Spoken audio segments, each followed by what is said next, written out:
ado, I'd like us to get going this morning, and I'd like to introduce you all to Dr. Shirley Zinn. Now, if I were to introduce Dr. Zinn properly, we might be here for the whole morning. Dr. Zinn has accomplished so much in such a short time, and it's such a privilege for us this morning to have you with us, Dr. Zinn.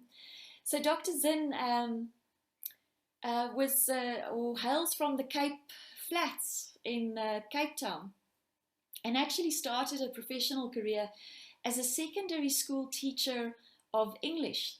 And from there, it was just upwards and upwards and upwards. He spent some time as group head of HR at Woolworths, at Standard Bank, group executive HR at Nedbank.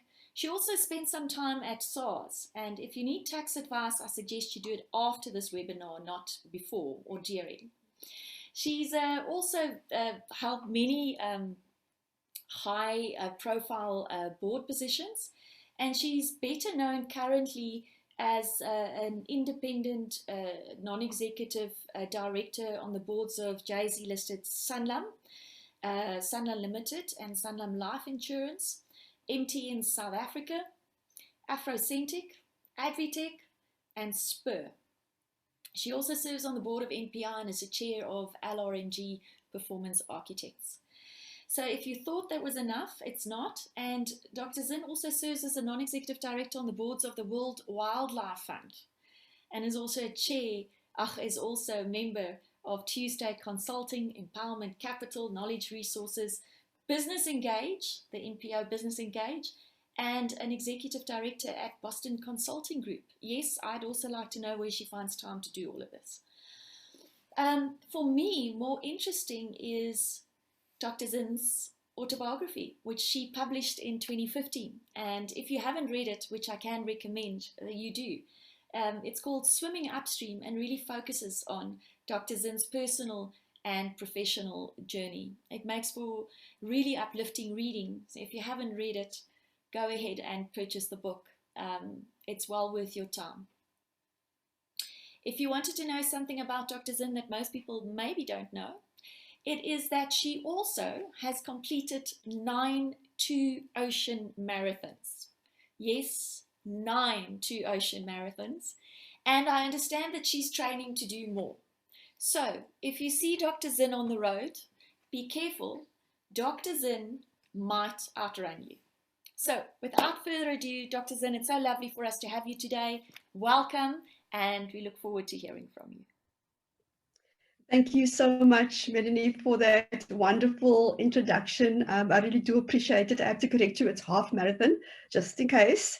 It's a big difference. Same for me, Dr. Zinn. You're on the road, you're running. Good enough. Thank you so much for that warm introduction, and for inviting me to be part of this very, very important conversation here today. I'm delighted to be here, and I look forward to a really, really great engagement today. So I just want to commend, before I actually start on what I want to say, I want to commend the efforts of the South African Venture Capital and Private Equity Association, and also the TomorrowTogether Foundation, which is supported by SAVCA, to have had the vision and a sense of purpose around what we might do to support and assist and create an employment ecosystem, which we're going to hear more about a little bit later, to help put together, put to work unemployed talent by supporting private market investment managers in gaining access to resources and enhancing development opportunities and economic activities for job creation. I think this is such an important imperative in our country today, and I will talk about a little bit of my personal journey and why I'm so passionate about this. So I think that this is such a critical time, such a big inflection point in South Africa today, and I do believe that the conversation here today really has to mobilize us into some action. And I look at the TomorrowTogether purpose, which is yesterday is not ours to recover, but tomorrow is ours to win or lose.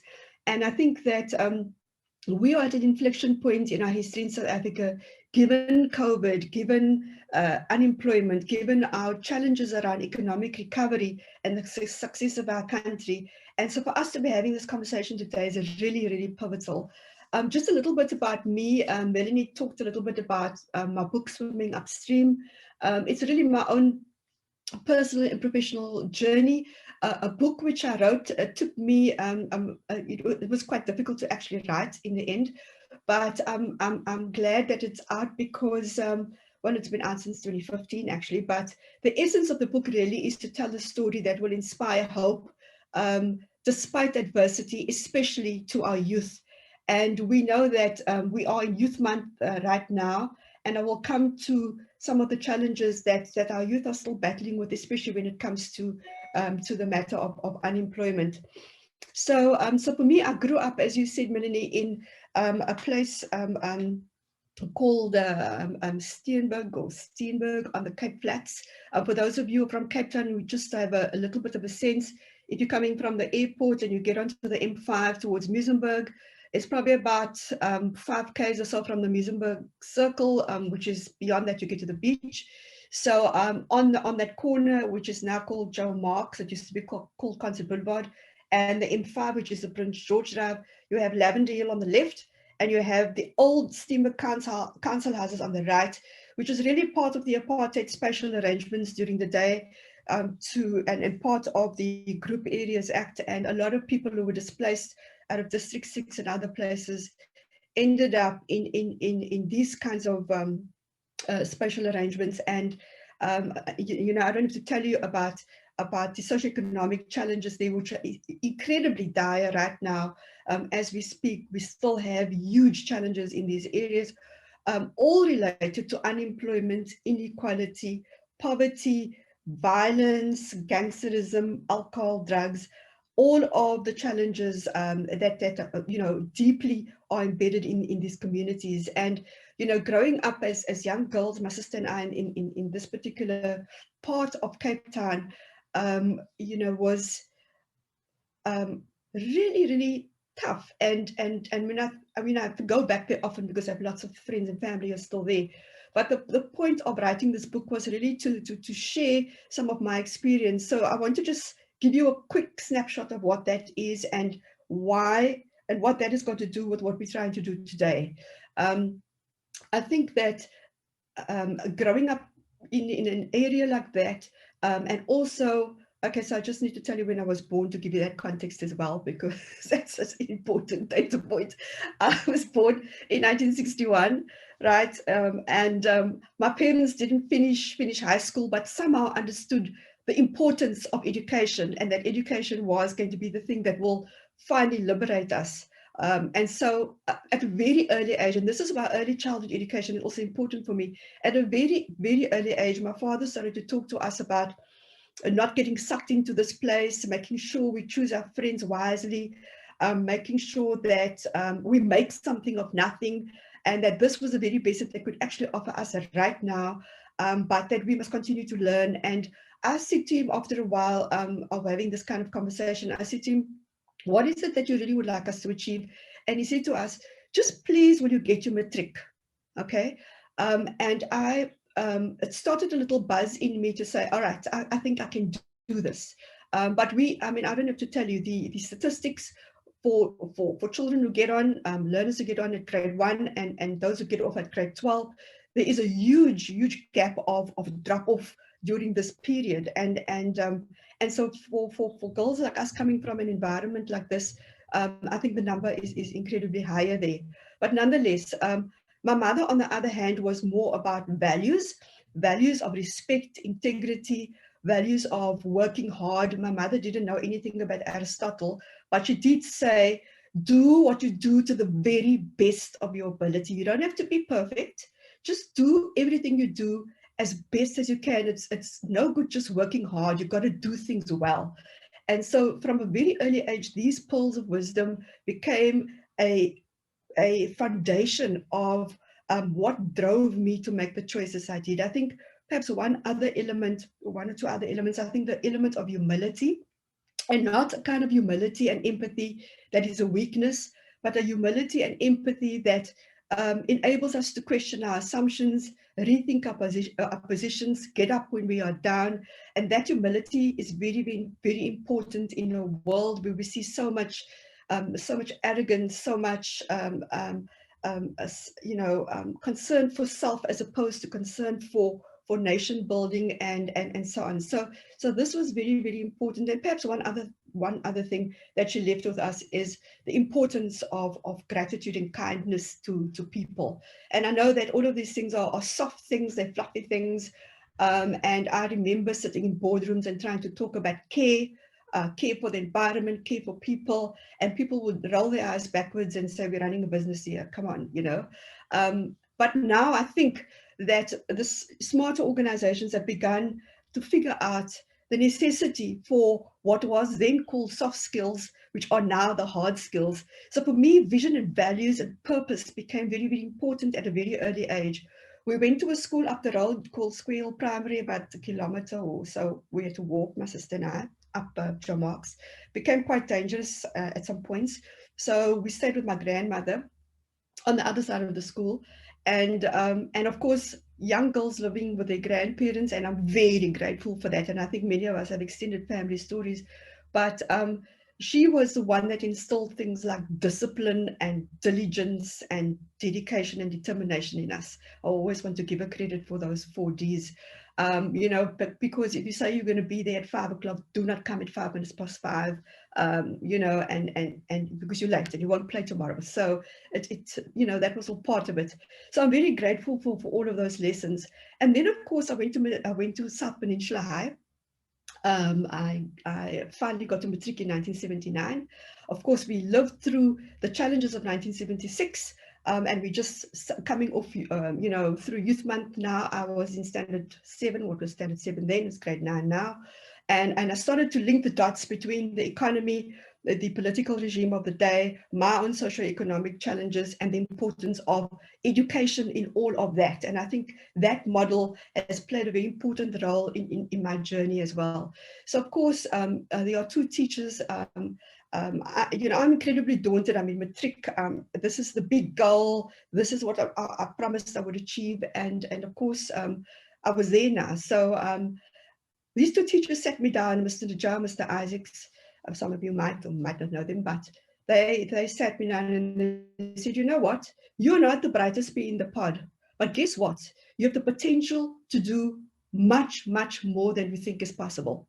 And I was kind of, wow. And this is one of the lessons I would love to land with people today, is that whatever it is that you are currently doing, you can probably do lots more. We have incredible talent. We have magic locked up in ourselves. And often not even half of it is unleashed in an entire lifetime. And for me, everything that I'm talking about here now has been overlaid, embedded. I've tried to integrate it into every HR policy, into every strategy, into the way we think about people and skills development and opportunities to learn. In all the organizations that I've been in, Melanie, that you were mentioning earlier, this is what I've been trying to in what to infuse this in what I've been. Dr. Zinn. I don't know why it's done that. Apologies. No worries. So what I've been trying to do is to infuse this into, this philosophy into everything that I've been doing over the years. And so for me, I asked these teachers at the end of that little 5-minute conversation, and I'm truly grateful to them, because this is why education is important. It doesn't have to be a long, drawn-out situation. Yes, there's formal education, there's informal education, there's mentorship, there's coaching, there's counseling, there is just input and feedback. Often we miss the nuggets because we're not listening out for them. Now, I could have gotten stuck on, you're not the brightest pea in the pod, but I wanted to hear what it was that they actually wanted me to do and why they thought that I had potential. And I want to say every one of us has amazing potential. No matter how old we might be, we still have that potential. Many of us have to discover it. Many of us lock it away because we're afraid of what might happen if we actually did something about it. We're afraid to fail. We're afraid what people might think. But at the end of the day, I sat there and I said, all right, this is very exciting. I'm feeling very uplifted. What is it that you want me to do? And they said, we want you to go home and talk about university to your parents tonight. Now, university wasn't part of my worldview, wasn't part of a language we understood.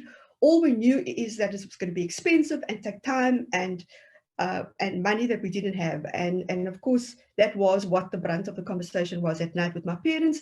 But they said to me, you know what? If your teachers believe in you and they think you can actually do this, you can go and you can try and get into university, try and get a bursary.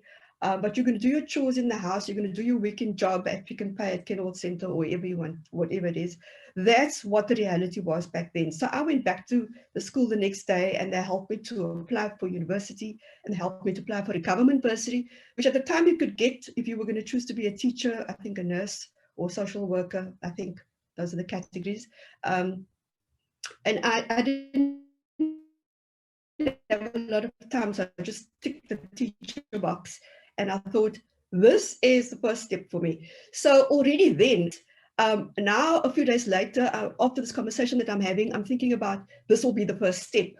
And there's something quite fundamental and profound about that, because it took 5 minutes to have a conversation with me, and it changed the trajectory of my life forever, actually, if you think about it, because I would never have thought about university as an option at all if somebody didn't sit me down and actually say this.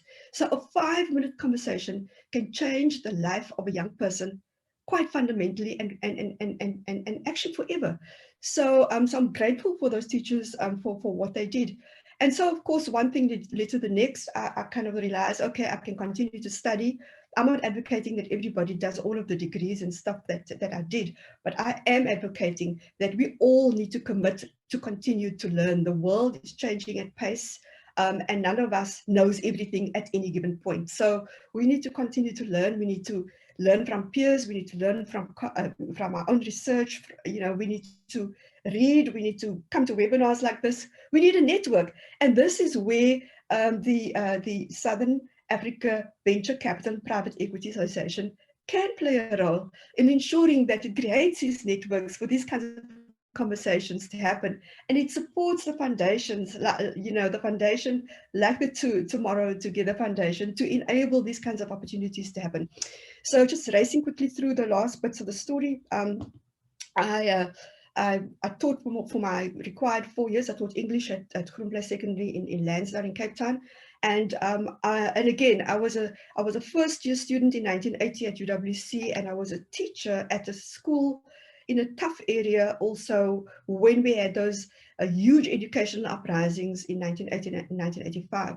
So for me, those were all very profound historical events that built a sense of movement towards the changes that we needed to see in our country. And that was quite important for me to understand and be part of. And so, of course, I went to UWC to be a lecturer in the education faculty, and decided to continue with my studies. I'd done an honors with UNISA while I was teaching, and a master's at UWC in education while I was lecturing there. And of course, I met Kevin. So Kevin Zinn, I want to say to Ben today that it is our anniversary, our 29th anniversary, Ben, and I do not ever work on my anniversary because it gets me into huge trouble. But today I'm here, so thank you, Ben, for getting me out of that. But the point was that here was somebody who was prepared to support me. Here was somebody who said to me, I will go with you to Harvard when I got the scholarship from Harvard to go. Now think of it. How many of us, would be sitting on our chairs at night, and your significant other comes and says, "Would you please go with me to Cambridge in Boston, Massachusetts, to do my doctorate?" How many of you would actually say, "Yes, I will do that"? So this is what he did, and I'm deeply gratitude for the male folk in my life as well as the women who have supported and enabled me to achieve things that I would never ever have imagined would be possible. And so he gave up his job, and he sold his motorbike and sold his LPs and whatever else went with it.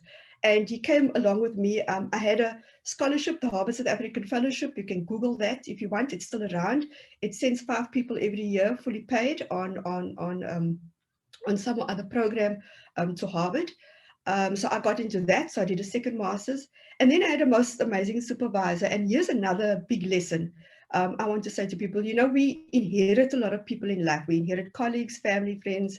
A lot of them can be very toxic, but a lot of them can be very inspiring. I want to say to you today to deliberately surround yourself with people who will uplift and inspire you.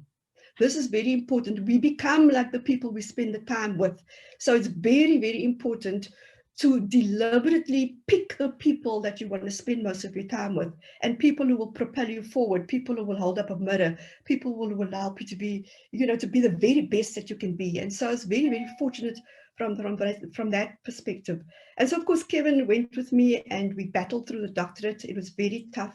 And if that wasn't tough enough, 4 or 5 months in, I had to go and eat the humble pie and do the walk of shame and say, I can't pay. I'm in trouble. I need to go home.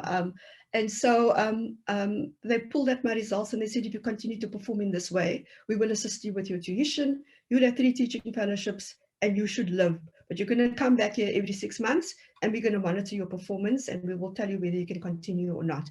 So it was tough. I wept with delight and at the same time complete a meltdown, realizing what this all meant. And I graduated in 97 with my doctorate. And if that wasn't enough, we gave birth to Jamie in 1995, our son, and the book is dedicated to him. And so, of course, the career started. We came back to South Africa. It was an interesting time in South Africa's history. I thought I would go and work in the Western Cape Education Department. Of course, I didn't land a job there. And this is also, you know, career paths that, you know, sometimes we don't anticipate. This is what happens to a lot of young people. We're not sure where we're going to land. So I thought the most natural thing for me would be go to the education department and try to contribute there. I still think we need to do an enormous amount of work there, but no matter what job I applied for, I just didn't get in there. So that's kind of, so what now? And it's very daunting when you get a response like that to say, you know, we regret to inform you. So of course, I decided, I saw an advert in the newspaper that weekend, Southern Life, some of you might remember Southern Life, looking for a training manager. And of course, I flipped very quickly to say, I can do all of these things, it's just in a corporate. And of course, that was when one door closed, a much bigger door when I look back opened. And this was my entrance into corporates. And so, of course, I went from training manager, we went to Pretoria, we spent some time at Department of Public Service Administration and then back into corporates again. And of course, my career was really flying when, you know, something quite profound happened. We used to come up and down to Cape Town regularly for all our family events. And in 2002, we drove down, we went camping, we just had a wonderful time. And of course, back home on the 3rd of January 2003, and just past Cape Town International Airport on the N2, we were hit from the back. A terrible, terrible accident. We lost Jamie in that accident. He was 7 years old. And I was with 24 hours touch and go. Kevin was seriously injured.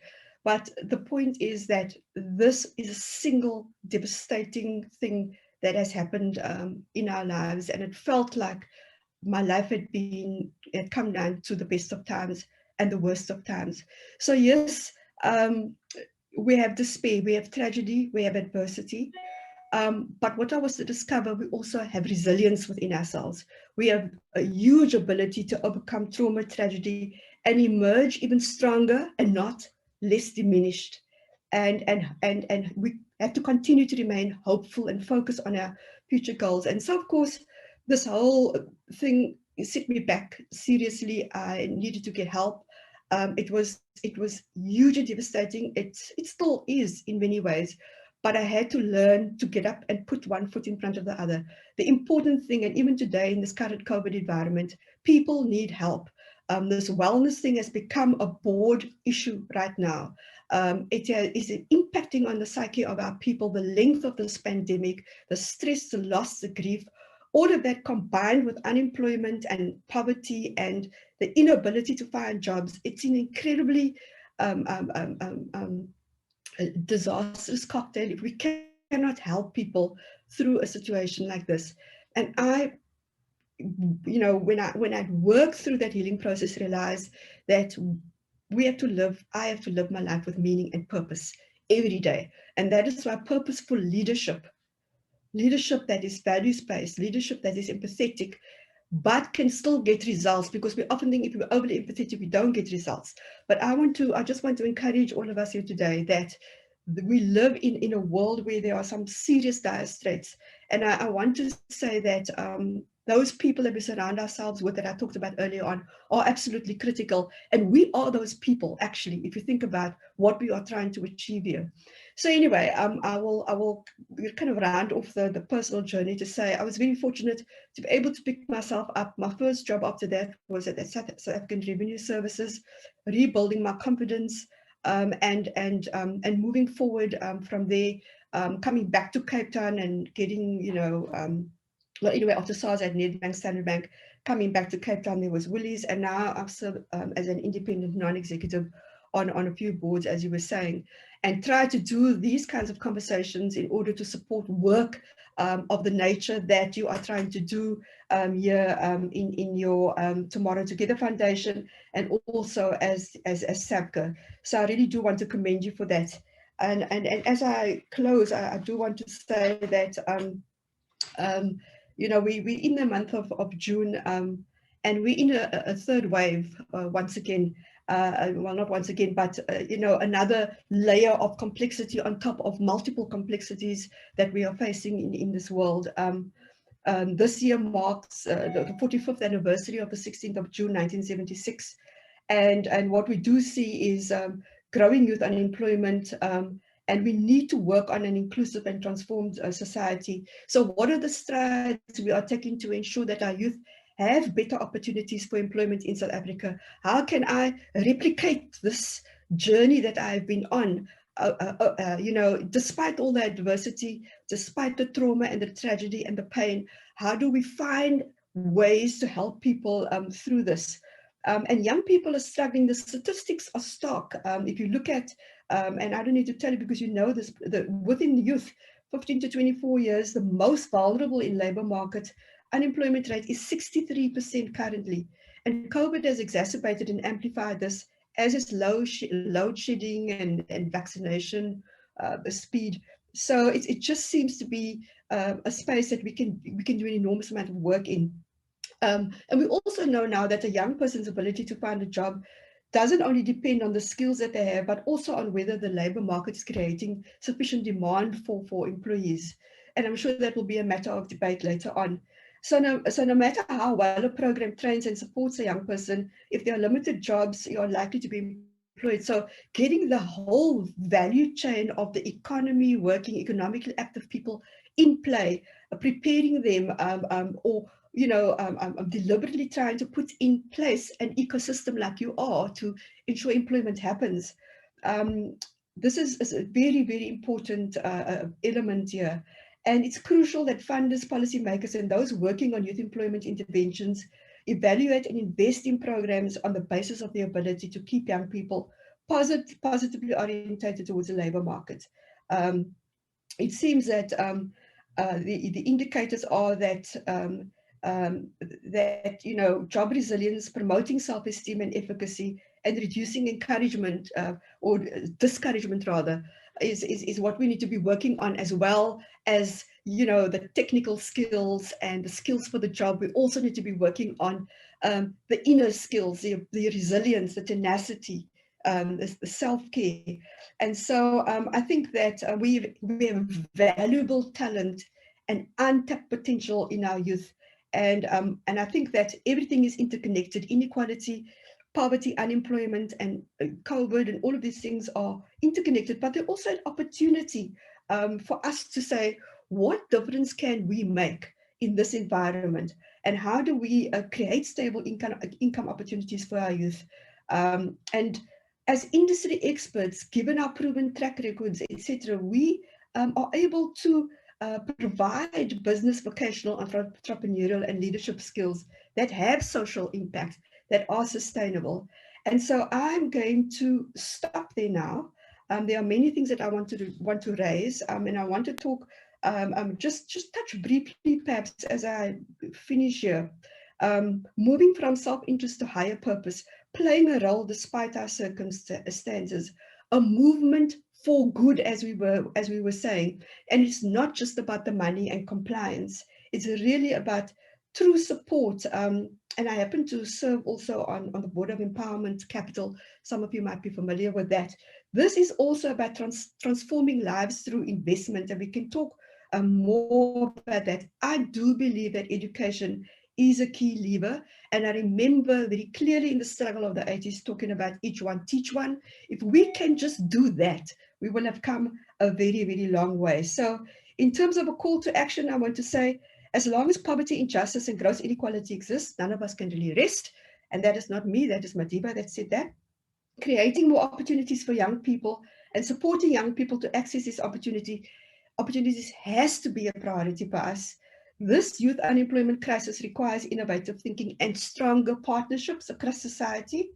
And I would like to encourage those of us who are listening to join through Tomorrow Together Foundation to ignite inclusive growth and development of our economy to create jobs. Let us actively and urgently get involved and make a contribution. Let's action this movement for good, and let us move forward based on the platform that we will establish here today. Thank you so much, Melanie. Oh my greatness. Mic drop. Mic drop. Dr. Zinn. Wow. Sure. I almost don't have the words, except maybe to say that Madiba might have said it, but you embody it. You clearly do not rest. Oh, it's amazing. I'm like, whew, wow. That, sure. There's so much I want to say, but maybe I need to keep it for the panel. But wow, thank you so much for sharing so transparently, for being vulnerable in the sharing as well, to allow us to learn from your experiences. It's amazing. Thank you so much.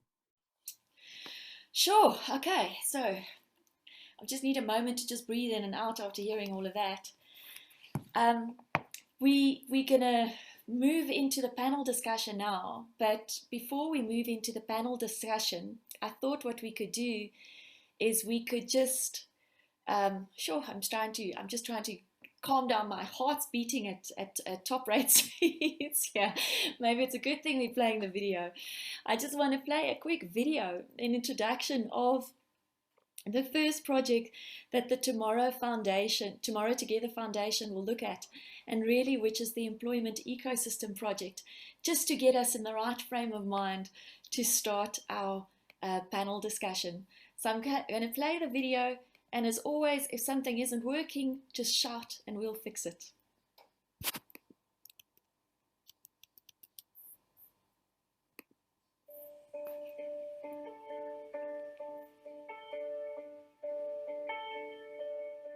Yesterday is not ours to recover, but tomorrow is ours to win or lose. Such appropriate words at this inflection point in the history of South Africa. With the unavoidable impact of the COVID-19 pandemic, rising unemployment and concern about the economic growth and success of the country, we have come to a crossroads. We need bold thinkers and decision makers to champion a revival that will change the fortunes of many. To regain what has been lost and continue our growth as the continent's most sophisticated economy, we can all play a part and make a difference. But we require practical solutions and efforts to solve our problems. Mostly, we require initiative and action. The Tomorrow Together Foundation has been formed to do good. As a not-for-profit foundation, it has been created with the dignity of all South Africans in mind. The founders share a common passion to see South Africans thrive in an equal and vibrant South Africa. The SME sector in South Africa employs 47% of our workforce and contributes more than 20% to the country's gross domestic product. Despite that, only 3% of the nation's savings and investments are allocated to private markets. It is our intent to support the resilience and sustainable recovery of the sector through private markets investment managers. It is a responsible and sustainable way to pivot the South African economy to inclusive growth. So, with the support of the South African Venture Capital and Private Equity Association, the Tomorrow Together Foundation has created an employment ecosystem to help develop and put to work unemployed South Africans. We do this by supporting private markets investment managers in gaining access to much needed resources cost effectively and in turn enhancing the development of economic activity in South Africa. Private market investment managers can now contract talent at preferential rates from an extensive pool of well-qualified and eager individuals. This to help enhance their own progress and help alleviate our unemployment burden. It also assists in developing the overall talent pool for the private markets industry. We also invite you to volunteer to participate in our development programs, because together we can develop tomorrow's private markets investment talent. Through collaborations and innovative thought, we can create a better tomorrow together and a prosperous South Africa for all.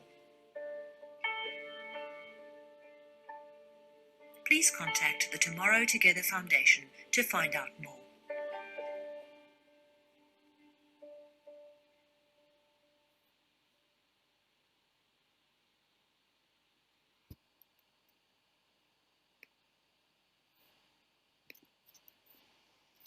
There we go. So now that we set the tone, will all the panel members just please switch on your videos, and we'll change the view to gallery view, and hopefully we'll see the gallery view for everybody. I hope everybody can see the gallery view now, so you can see all of our panelists here today. So I'm gonna introduce the panelists as we start the discussion, and I see, thank you for all the comments in the chat, everybody. We appreciate it, and I see there's already a question in the Q&A box, and we'll definitely get there. But let's kick off this conversation first, and Leon and Ben, I'm going to focus on the both of you. How did this Tomorrow Together Foundation come about?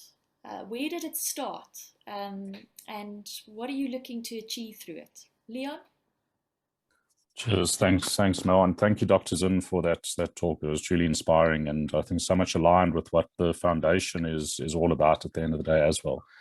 So going back to the beginning of all of this, we're all aware of the troubles that we have in the country and what we need to solve for. But often too little action is taken around that understanding. And essentially what happened in respect to the foundation is, in the formation of our business here in South Africa, Tree Seed, I put out a request via LinkedIn to unemployed people to see if I could bring some skills on board to help with the formation of that business. And I was expecting to get back a couple of CVs.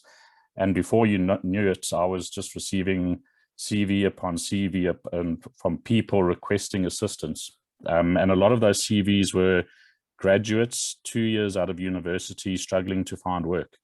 And I sort of looked at it and thought, gee, what do I do with all of this? And my immediate response was, this is awful to see people in this situation.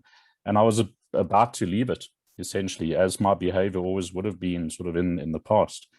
And I thought to myself, now hang on a second, surely there's something that can be done in this regard.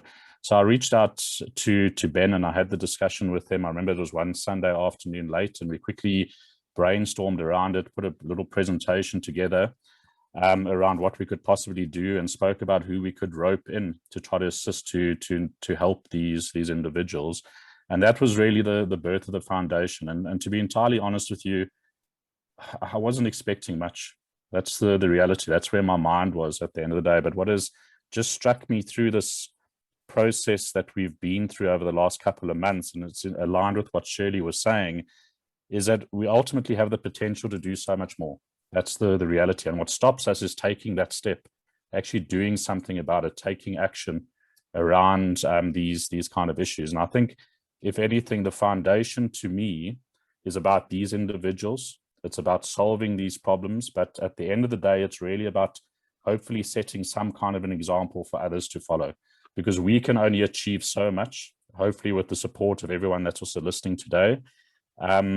but the reality is so many people can hopefully take some inspiration and do something in their own right as well. And if we achieve that, that is absolutely fantastic. If we get a few people some work, that would be absolutely fantastic. And that to me is what we're all about, and why we're sitting around the VC today. Thank you, Leon. So maybe let's take what you said there. So this is a massive endeavor. This is not. It's a small step, but it comes with significant infrastructure.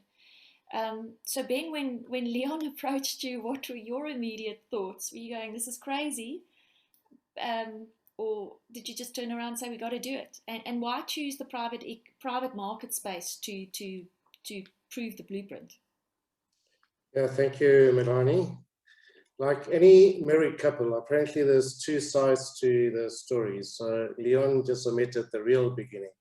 So the real beginning, which led to the Sunday afternoon conversation, is like most South Africans, we were bemoaning the state of affairs in our country. In the beginning of COVID, there was a phase of reflection. And the bemoaning was, I guess, reflecting on the level of inequality that exists in South Africa, which, as you know, is the worst in the world. We were bemoaning the levels of poverty, where up to 50% of our population of 60 million people is actually struggling to just have food on the table. And clearly we were bemoaning the level of unemployment, which as a lead indicator does not point a very positive picture to our future. I think at that stage, Leon had packed his house, about to leave our shores for a better world overseas. And somehow through conversation, I guess we both remembered that in life, we can bemoan how our politicians have let us down. We can bemoan how the investor community globally has potentially turned his back on South Africa because we had just gone through the downgrade at that point in time. We can bemoan many things, but as I say, if it has to be, it is up to me. So we managed to convince each other then to say, as opposed to bemoan, let's do what we can within our powers and actually break paradigms. Because the good thing about COVID, it's created a reset, right? It's just a lot, all bets are off. It's just allowed us to just reimagine. So previously, to start a foundation was a preserve of the Bill Gates and such like people, or the past presidents, whatever the case might be. So we said, we're in the prime of our lives, so let's take the initiative and actually start. So Leon, being an action person, he did cause chaos via LinkedIn, and we were clearly overwhelmed with the response. So maybe I was also just an innocent bystander at the time in those conversations. But as Shelly said, it kind of like takes a village to give birth and raise a child. So we soon realized that, okay, cool, we might have a great idea, but to create momentum, we needed to create a village or create an ecosystem or create collaborators. And with that, it's amazing how by just taking your thought and just having the courage of verbalizing it and sharing it with another human being, how it's just getting its own energy and actually pursuing. So the fact that we were both starting our own businesses or in the early stage of our businesses at the time, we also just reflected on what SAVCA was trying to achieve with its fund manager development program, spoke to a lot of the participants that were in the program that are really startup private equity businesses, and a lot of them had impact at the core. They wanted to make a difference to our social infrastructure or our environmental infrastructure. And the big hurdle, as always, is capital or resources. So we felt that by creating an ecosystem where we can take demand via LinkedIn and partner with the right people to sterilize it and upscale it, we can create capacity to these managers. And in so creating capacity, they can then be enabled to do the good that I know they'll do in terms of reforming our economy by catalyzing growth and development in SMMEs. Wow. So what we're effectively saying, Ben, is this is a call for action for the ecosystem represented by our members to support the initiative and to support it in a way that wills it forward, in a sense. So maybe, Zach, if I can pick on you for a moment, I mean, it must have been overwhelming to see all of those CVs come through the LinkedIn portal post the shout out. Can you give us some sense of who and what those CVs represented? Yeah, sure. Thanks, Mel. The CVs are, majority of the CVs are individuals who have had some form of tertiary education. And there is a mixture of individuals who have graduated and have not had an opportunity to find employment, even in a temporary capacity. And then there are individuals who are currently working and seeking alternative opportunities. If I can give you an idea of what some of those degrees are, they range from graduate degrees to master's degrees. And it ranges from accounting to economics to financial management. And in between that, there is marketing and other degrees or other majors. The sort of makeup of individuals is a mix between male and female, and yeah, it's yeah. Let me leave it there.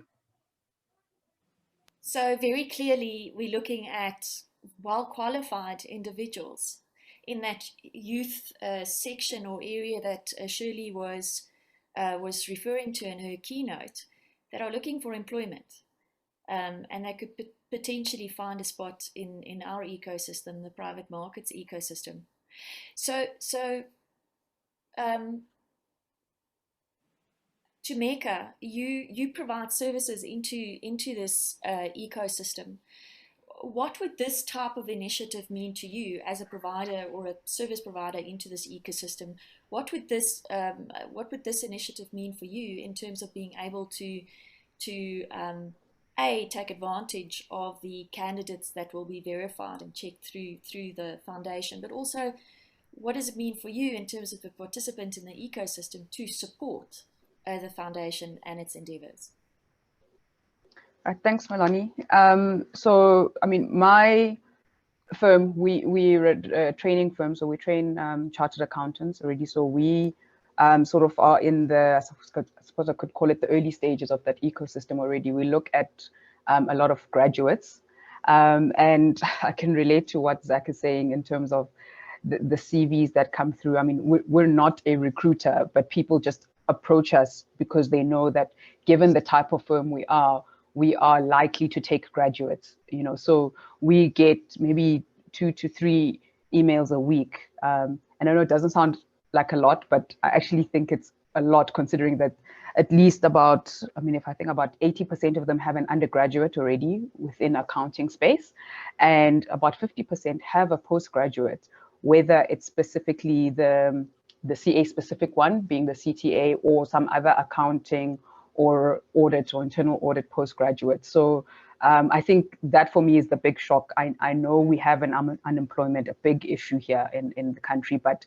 the fact that so many of the people are actually graduates in fields that we are often told are scarce skills, and you know, so it's just it gives me a picture all the time about how small the market is for that uptake, you know, and I think for me as a provider of services within the private market space as well, how I tend to look at the whole ecosystem, not just around employment, but I suppose success of business and private markets and growing the South African economy, is that without, you know, if we take a selfish view and I say, well, I just want my business to be successful or whatever, and this goes for any size, not necessarily a small to medium one like myself, is then who are you going to service? Because if there's no uptake for your services.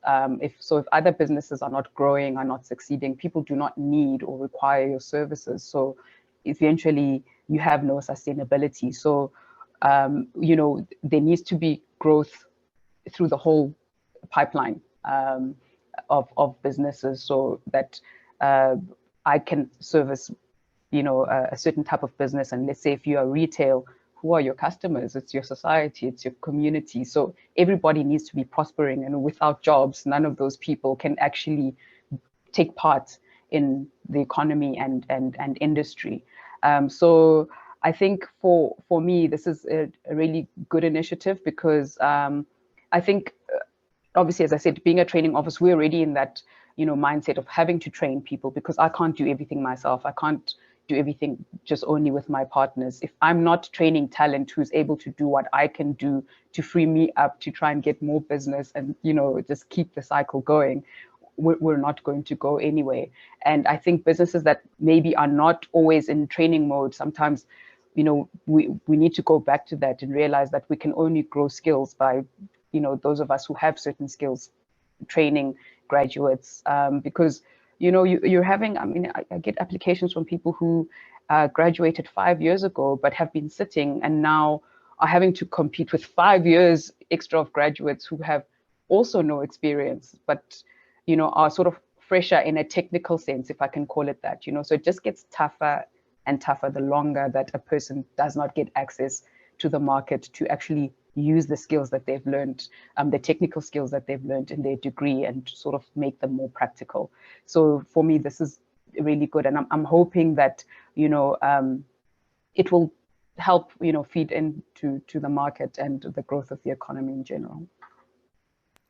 Thank you, Tameka, and that's such an important point, that point around skills development. And I have empathy with private market participants, especially the smaller and the startup guys. I know your time is precious. I know your working capital resources are precious, but ultimately skills development has to take place to get these participants market ready, and it has to happen somewhere. Now, I know the foundation is looking at creating, or as one of the components of what it will do in growing this ecosystem, is that it will look to create a skills development infrastructure to take that burden off to a large extent from the private market participants who just don't always have the time and the working capital to do so. Zach, can I pick on you again? And are you able to just give us a sense of what that skills development looks like, and how the foundation will approach the matchmaking between the participants out in the market and the ecosystem players? And if you need to put up your presentation, you're welcome to. I think, let me answer that question without the presentation, and then I'll jump into the ecosystem holistically. Yeah, and then and I'll emphasize it some more when I go through the slides. But part of the ecosystem is a skills development program. So we've looked at a set of skills that would be pertinent within the private markets industry, and said, okay, these are the skills we want to help develop so that we can get individuals more ready to enter the private markets industry. And ultimately, that is the starting point for us in that space. And we would like to develop that over time and hopefully get to a point where there is an accredited formal training program for the industry. So yeah, so let me share what the employment ecosystem is, and I will talk a little bit more about the skills program. Do that. Thanks, Zach. So yeah, so is it showing? Are we good? Thanks, Mel. So yes, so the first project within the foundation is the employment ecosystem. So what is this employment ecosystem? And what we are, and what you've seen from the clip and you've heard from the conversations, is we are seeking to develop and assist in finding employment opportunities for the unemployed. Okay, as you've heard and as you know, the unemployment rate in the country is high, and there are a number of individuals who are highly skilled, sitting with degrees who have not had the opportunity to experience employment, and they're actively seeking employment. And we also note that within the private market industry, there's also high potential for growth. So the intention of the foundation is to bring together and marry those resourcing needs of the private market industry and that of the unemployed. And through that, enhancing the development of further economic activity and job creation in South Africa. So how do we intend to do that? Okay, we currently have a talent pool of individuals who, as I mentioned earlier, are either unemployed or seeking alternative employment. We, as the foundation, seek to assist in matching these individuals with employment opportunities within the private market industry. We are looking at developing skills through a customized skills program specifically for private markets, for the private markets industry. And we're looking to enhance the employability with CV writing and interview skills workshops. Okay, to support this intention and to support this idea, we looked at the sort of the general value chain within the private markets industry, and we honed in on these specific skills buckets. So ranging from investment analysis to data research, to investment operations and reporting, to legal, finance, compliance. And we've said, and we've looked at the talent pool, and we've assessed and assigned the talent pool according to these skills buckets. These skills buckets are also the basic framework for the skills program that we've put together and developed. So if you'd like to participate in this particular ecosystem, there's a number of ways you can do that. You can either look at contracting individuals on a fixed term contractual basis, or if you've got a permanent vacancy, to look at permanent placement. You can become a mentor, which is one of the arms of the skills program. The mentorship allows a more one-on-one interaction, and therefore allows individuals, to look at their own specific skills and development needs and gaps. You can participate in the skills program as a subject matter expert and or host or facilitate a module within the program. You can provide opportunities for short-term exposure, and I'll talk a little bit about that in a moment, or you can help with funding. If you wish to contract individuals, these are the terms and the terms of the contracting terms. You'll see that we've looked at graduates and separately and experienced hires separately, because as we've mentioned, we've got both in the pool. There is, if we look at the graduate specifically, if you look at that stipend, in terms of what you would see in the financial services industry, this is a discounted stipend, but it is better than what government bodies or industry bodies may recommend. There is for a fixed term contract, which is included in the contractual price that you're seeing here, there is a 2,500 Rand per month payable to TomorrowTogether. Yes, some good news for supporting association members. There's a 10% discount on that fee payable to TomorrowTogether. If you do have a permanent vacancy and you're looking at a permanent placement, the permanent placement fee is at 12.5%, which also, if you look at what's generally seen in the financial services and banking sectors, is less than what you would generally find for permanent placements. If you are interested in developing or joining the development journey, so the talent development journey, like I mentioned, there's 3 manners in which you can do that. You can be a mentor to the talent pool or to members of the talent pool.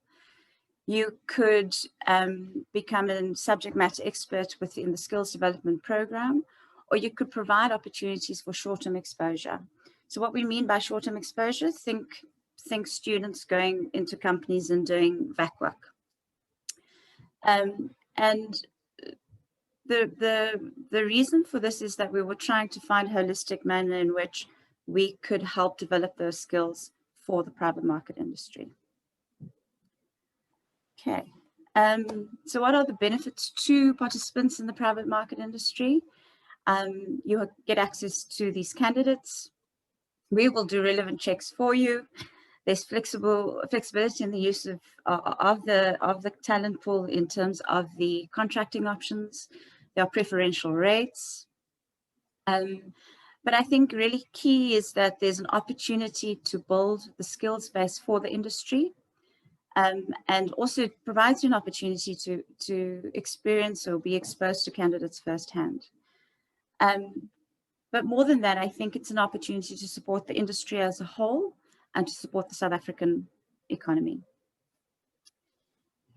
So if you are interested to learn more, if you want to know more about our candidates or participate in the skills program or to help with funding, you can give me a shout. My number's on the screen, and I'm sure it will be shared after the session, or you can email inquiries@tomorrowtogether.org.za. That comes to me, or you can visit the website tomorrowtogether.org.za. So let's build tomorrow together. Thank you. Thank you so much, Zach. That's very helpful. And maybe can I ask you to just pop those email addresses, etc., into the chat box there for us, so everybody's got it and they can cut and paste it to where they need to cut and paste it. So really a holistic view of what we're trying, or what you're trying to achieve here,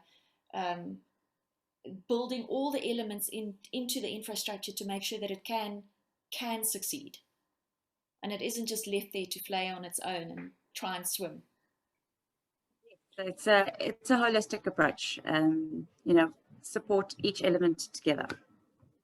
Superb. So Tony, maybe I can just ask you to come in here and to just close this ecosystem consideration, because I know the foundation has got big ideas and it's not going to stop here. It's going to start with the ecosystem, and it's relevant for our members today because it's happening in our market. But maybe you can just close us off on this ecosystem and just give us that push that tells us why we need this and why we need to participate in it and why the time is now to do so. You just need to unmute yourself, Tony. Thank you, Mel, and thanks also to Zach. I think the words that Dr. Zinn used and Ben used and a number of the other speakers used was journeys. And another word that was used by Dr. Zinn was movement. And I think the ecosystem differentiates itself from what many other organizations are doing really good work in trying to create jobs and tackle the unemployment scourge, whether it's at the community level or at the work level. I think what we're trying to do in the ecosystem, and particularly and then broadly the foundation, is to create pathways, little steps that would facilitate particularly young Black individuals that are tertiary educated with advanced degrees, and with these pathways help them and facilitate their entry into the private market space. And let me just give an example, Mel, of that pathway. If you think of, and Dr. Zinn brought back memories, because the township next to Steenberg was where I grew up, and I walked often through Steenberg to get to the railway station. But so there are a lot of memories there, Dr. Zinn, thanks for that. And I think using again that the issue of pathways, 2 kilometers or 3 kilometers away from Steenberg, Grassy Park, and any area from Soweto, 3 kilometers away from Alexander Township, the pathway is there for the privilege, and I speak in the context of everybody understanding the spatial impact of apartheid, the great disparities that Ben mentioned, the economics of poverty that plays itself at the workplace and in the community. That 2 kilometers away, the pathways and the journeys into this industry is often through who you know. It's networks, it's privileges. So UCT students will know how, if they come from privileged backgrounds, know how to navigate the pathway to get to the top ends of corporates in the private market specifically, but generally as well. So part of what we're trying to do is, through what Zach was saying, is help these young people or old people that find themselves through COVID-19, others unemployed, and they're sitting with huge experience and wisdom, reconnect them, marry them to these little pathways that would ultimately be a journey to employment. So I think that's what we're all about in this employment ecosystem, is putting the little pieces together, marrying them, and ensuring that every step along the pathway leads to the journey of employment, dignity, and humility that Dr. Zinn echoed early on when she spoke. Thank you, Tony. That's super clear, and I think it's so powerful. If I just think of my own experience, the reason I am where I am today is because there were always people willing to have a conversation with me about what those pathways might look like and how I might access them. And it's such a powerful thing to just know where to go, how to go, and have the support that you need to encourage you to go. And I think the power of this collective endeavor is that there won't be a pathway that won't be accessible through it. So amazing. So I know that the TomorrowTogether Foundation has big ideas, and we're just going to give our participants on this webinar today a taste of some of the other projects that the foundation will be looking at. And I'm going to start that introduction just with a quick video share to show you what the second project looks like.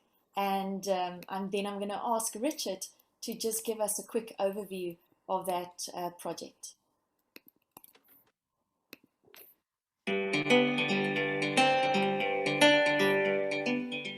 We are living in uncertain times, reflected in huge economic challenges and serious unemployment numbers that challenge social stability. But opportunities to impact positively and significantly exist. And the Our Town initiative is a unique example that has created an exciting solution at the very heart of the problem, in new attitudes and new enterprise ideas from the very people who are the society, who are the economy.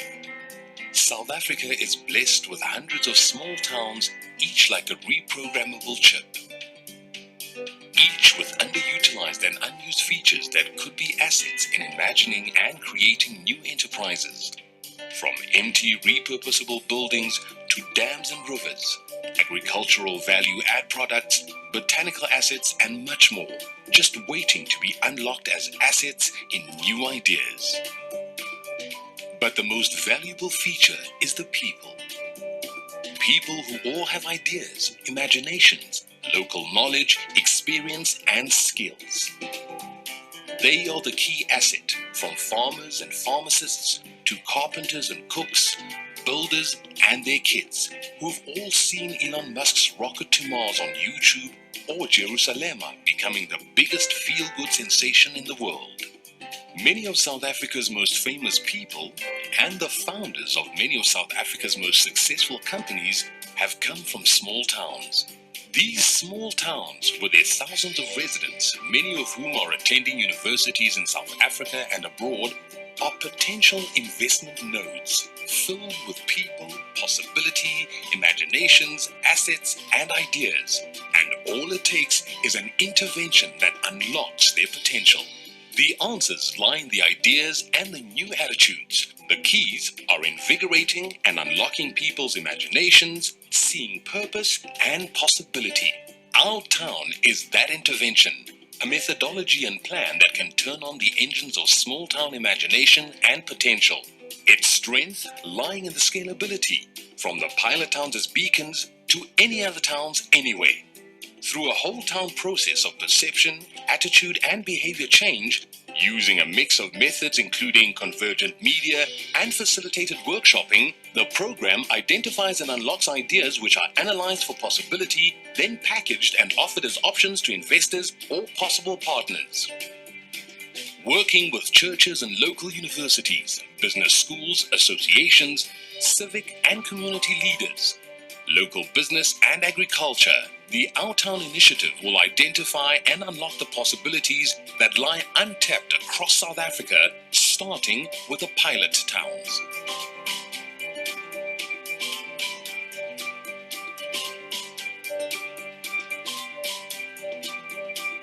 In every community, there is work to be done. In every nation, there are wounds to heal, but in every heart, there is the power to do it.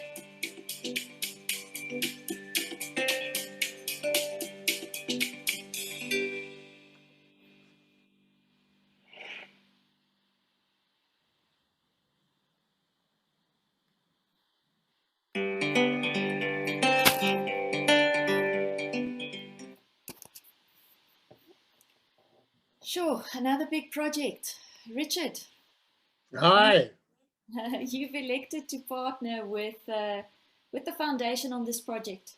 Can you just give us a quick sense of what this project is all about and what its objectives are? Well, essentially, it goes back a few years. I've known Ben for many years. And I saw the devastation in small towns. And then, of course, COVID's made it much worse. The attrition rate is faster than the growth of new ideas. So we actually have to accelerate the development of SMEs and new businesses. But the first thing that has to happen is you need to stimulate imagination. You need to get more ideas into the pipeline, get those ideas packaged, get them to people like yourselves who can assist with the funding, and then get it going. And we realize that small towns, actually, under our very noses, may be the nodes to start with. And when I looked into how many South Africans, famous and successful, came from small towns, it was mind-boggling. Every big town started as a small town, whether it's De Beers or Pep stores, or whether it's the Barnards doing the first heart transplants. Small towns have produced incredible people and businesses. So we've put together a project which is based on our business experience, which is across 22 countries and nationalities and languages, on things like possibility and imagination, and safety, emotional ownership of safety. And we realized that we can change towns one at a time, starting with a couple of pilot towns that will unlock the imagination of people within those towns and identify through the analysis of features and assets and ideas, we can actually develop concepts that will be opportunities for the venture capital industry. It's amazing. Thank you so much for that, Richard, and thank you for sharing that inspiring video with us. We very much appreciate it. My pleasure. Thank you, Richard. So to all the participants who so patiently heard us out this morning, I want to open the floor to you to give you the opportunity to ask any questions that you may have. And I see there's already a question from Guy Harris. Guy, welcome. It's good to have you here. I see there's a question from you in the Q&A box. And maybe what I'm going to do, Guy, is just to make it a little bit more interactive, is I'm going to find you and I'm going to allow you to talk. So you should have the ability to unmute yourself. There we go. Morning, Guy. Super. Thank you very much, Melanie, and to all the participants. As you can pick up from some of my comments, I'm very passionate about NEETs and finding opportunities for them, and also ECD. Thanks, Shirley, for the shout out there. And also for TVET colleges. I will engage with the Tomorrow Together Foundation as to how we can expand this more into colleges, because you seem to be more focused on universities. And moenie vergeet van die stiefkind nie, the TVET colleges.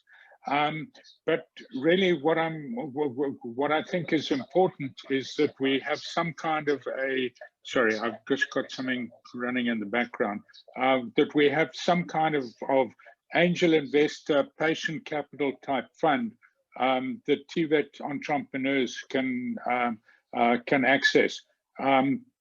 There's a very successful Center for Entrepreneurship, Rapid Incubation Center, TVET College, whose council I serve on, and I also chair the advisory committee at that, and so I know the areas that all the participants have been talking about very well. Although I wasn't born on that side of the line, I've spent a lot of time in those areas, and I see TVETs as a particularly good opportunity. But one of the key things is the lack of access to finance, and I've engaged a lot with SAVCA on trying to get SAVCA to look more at true venture capital and not private equity, so much of private equity, no offense to anybody, and then also the angels, because those are very, very critical. I think one of the speakers, apologies, I can't remember who it was, said that when you walk across the line, you've got to go and try and find the angels, and the angels tend to be in Stellenbosch, Muslim or Jewish communities, and we need to find ways in which we can do that amongst the communities that we need to be servicing. But strength to SAVCA and Melanie and the team for putting this together, and strength to Tomorrow Together. I'm ashamed to say I did not know about the foundation.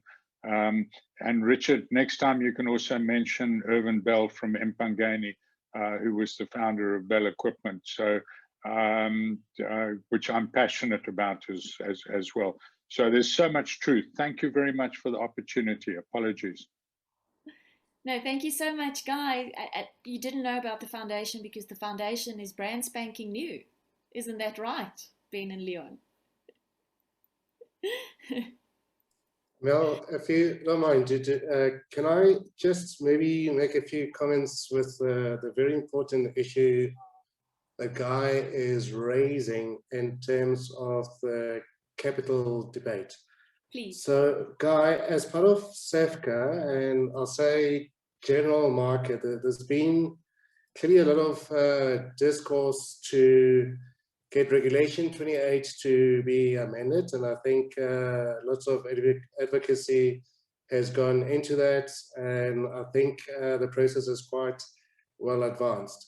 So the reason why it's been done is saying that if you look at South Africa, we've got about 6 trillion ZAR in savings and investments, and majority of those are invested via the listed sector.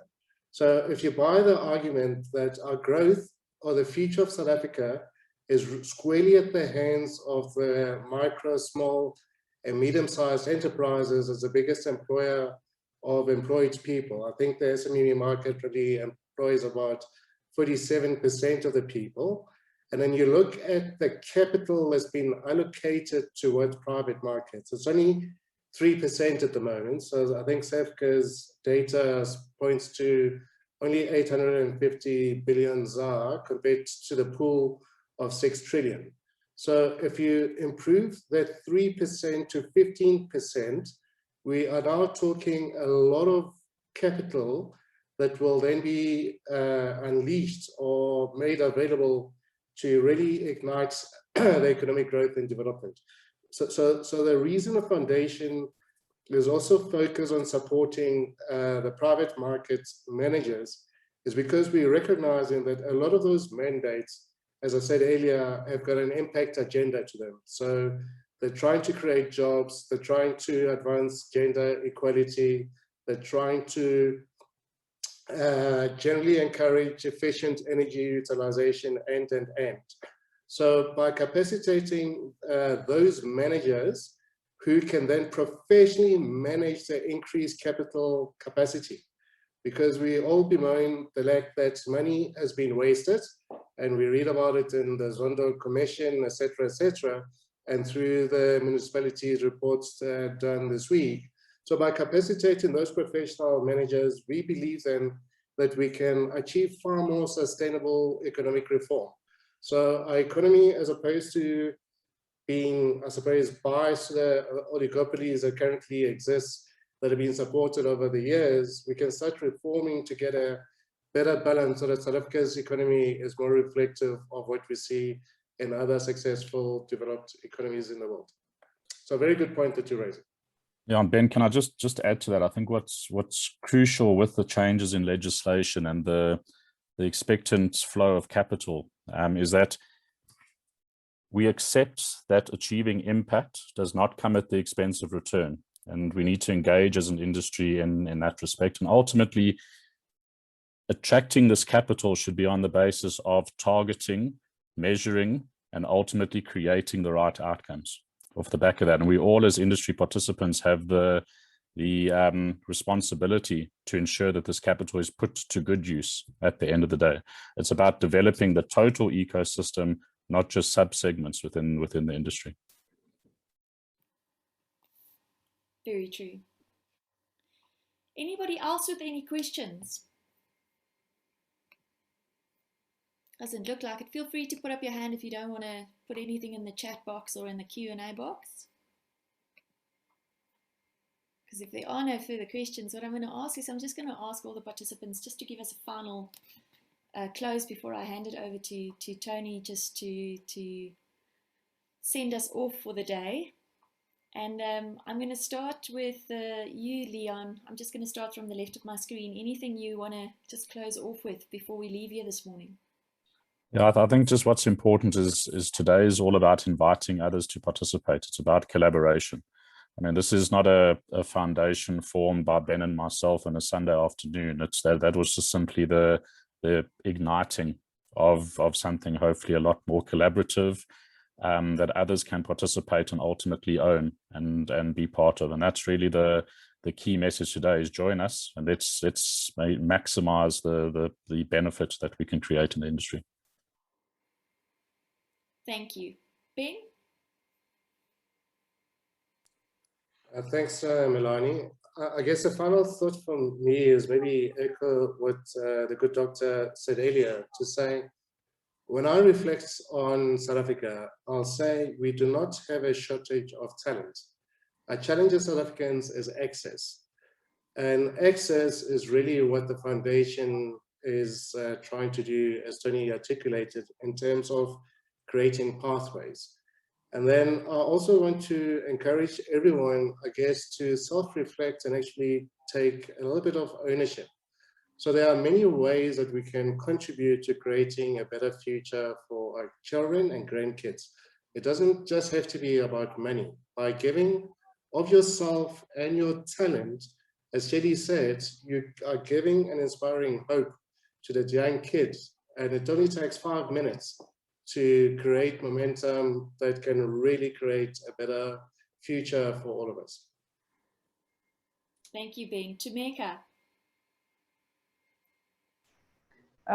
Thanks, Melanie. Actually, I liked what Ben said there towards the end, that I think it's all about using whatever our resource that we have available is for that time to make an impact. You always think when you are the, let's say the person who's in a situation or position where you could maybe give some time or say something to someone that could inspire them going forward, that, it's not enough. I only have 5 minutes. I only have this. But it's amazing how when you're on the receiving end, I mean, we remember interactions or, moments we had with people that were very short, but they made such a big difference in maybe how we made a particular decision or, took a certain path. So I think it's all about not underestimating even the little impact that we can have. So, if we all do that little bit, it adds up to a lot. Thanks, Tameka. Richard? Mute button, mute button. There we go. Mute button. Yeah, listen, I think I extend some with everybody in terms of what they've said. On our particular area on the town front, towns are a microcosm of the country as a whole. We have found at least 17 areas for food processing and products, things like Mrs. Balls and Simba. These all came from individuals and small communities. Sports festivals, hospitality, music, art, Ladysmith, Black Mambaza. These are global brands. They're sitting in the minds of people in small towns. We just have to unlock the imagination, link it to the opportunities and the funding, and the people are there. I mean, when one considers that the richest man in the world, Elon Musk, came from South Africa, when we consider all those I mentioned earlier, those people are there. They're in the communities. They're in the towns, and we can unlock them. Thank you, Richard. Zakia. Thanks, Mel. I think I just want to, I suppose, echo what's been said. It's an opportunity to collaborate and build skills for the industry. And you know, true, to Meka's words, you can't underestimate the power and influence you could have, even if it is just in 5 minutes. So yeah, that's my closing point. Thank you so much. Dr. Zinn, you started at us off with such a bang. How would you send us home? Thank you so much. It's such an honor and privilege to serve with all of you here today. And I just want to commend the efforts that are being put into play to create a movement for change, to be part of an organization that has a vision and a purpose to make a difference, to have an impact, and impact investing that goes far beyond money. So we have a financial and a non-financial imperative, and I believe that we as a collective, we can often bemoan the crisis that we are in, the catastrophic unemployment, but it's just not good enough. So today I want to leave you with a call for a sense of urgency around how we mobilize ourselves around enabling and facilitating the change that we want to see. We can influence and shape it. We can do the advocacy. We can build the skills. We can support the industry through our networks. We can enable placements and exposure and mentorship and really create a better life for all, as has been enshrined in our constitution. It's a fantastic opportunity, but the urgency and the immediacy is there. So let's not lose sight of that. Thank you very, very much for this opportunity. Thank you so much for joining us today, Dr. Zinn. You've inspired all of us here today, and I hope the recording goes far and wide. Tony, send us off. Yes, I think it's this word inspiring. It's been used a lot, but I really think the foundation is about inspiration and the good hearts and minds that are gathered here today in joining us with this launch. And as Dr. Shirley Zinn said, the urgency starts today with all the good hearts that are here, and we can gather more good hearts and minds to act collectively.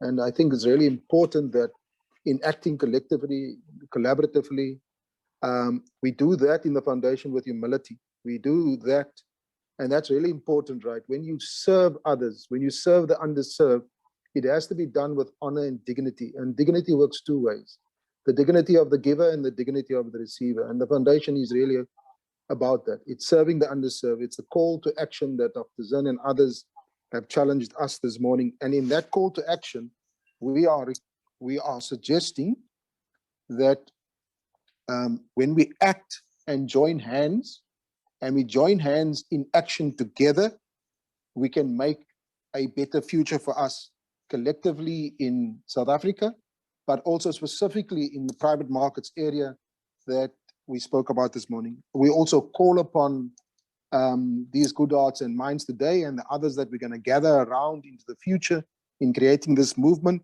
that the two projects that we focused on today, the small towns one, where unemployment and poverty and degradation and dehumanization of people in the living conditions that we're familiar with, that we have to act. And the one ecosystem that we spoke about early on, we call upon all of us to act collectively in every small way that we can to make that difference that Dr. Zinn spoke of. So let's join the foundation. Let's put those hands together, whether it's cash or kind, in the way Ben explained earlier. We would appreciate that. So, and my final thank you is to the speakers, to Meka, Ben, Zach, Richard, yourself, Mal, to SAVCA for their support, to APSA for encouraging us and the willingness to work with the foundation, and then all the service providers that have made the foundation possible to where it is today, and allowing us to get to this launch date today. And then importantly today, the inspirer of the moment, Dr. Zinn, thank you kindly, and thanks for sharing those very private moments that you shared with us today, that inspires us to be resilient, to be tenacious, and when we inspire others, we also uplift them and act with purpose to make a difference. So thank you kindly, Dr. Zinn, and thank you all the participants for being patient and listening to us. So let's join this movement, let's act together, let's make a difference. Thank you, Mel. Thank you so much, Tony, and thank you everybody for joining us this morning, and we'll be in contact, but please feel free to reach out to us first. You got our details. Have a wonderful day. Cheers.